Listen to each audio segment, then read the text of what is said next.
Morning, El Camino. I don't know if you are a sports fan, if you watch any of that. I don't, over the last several years, I don't really watch till it gets to the end, right? So when you get to the Super Bowl, when you get to the World Series, when you go to the NBA championships, those kinds of things, Stanley Cup, I watch, when it gets to the end, because that's where all the fun happens. You spend all your time working and maybe you've got your favorite team and you're hoping they get there. There's a lot that is involved in that. The teams that are playing in the Super Bowl now, you've got the Chiefs and the Buccaneers, and the big talk, right? You get Tom Brady and the Buccaneers, and Mahomes on the Chiefs, repeating or the previous Super Bowl champions. But it's just kind of really interesting to watch and to see them talk about all of the work, all the planning. If you have any kind of experience in some of that, this doesn't just happen, right? They work on this a long time, and there's a lot of stuff that goes on before, in the middle, and after. And so here they are, getting ready to play. There were a lot of teams that were hoping to get there. Didn't quite work out. All the conference, when the conference championships were playing, and people were hoping to make it.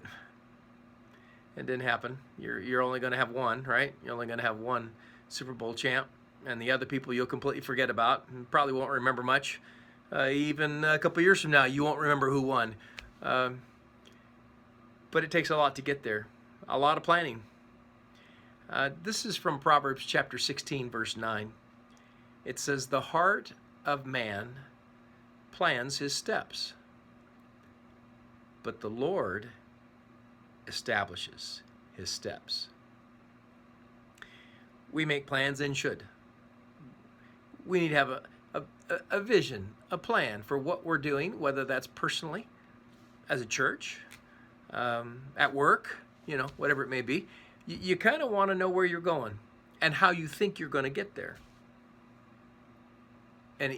But in all of those planning meetings and all of those steps that you write out,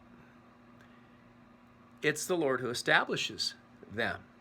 When it gets right down to it, in all of the planning, it's the Lord who establishes the steps. As we follow, as we obey, God is moving and preparing and bringing things to their conclusion. It's encouraging. The sovereignty of God, the movement of God in our lives, in our church, in our homes. If we'll submit, we'll allow Him to do what He will, and sometimes He does what He wants to anyway, whether we want it or not. But we can trust Him because He does have the plan, and He does establish our steps and our path and our journey. And sometimes it's not what we think it's going to be. No matter our best efforts, sometimes it's not like that. And that's okay. We can trust Him because He loves us. See you soon, church.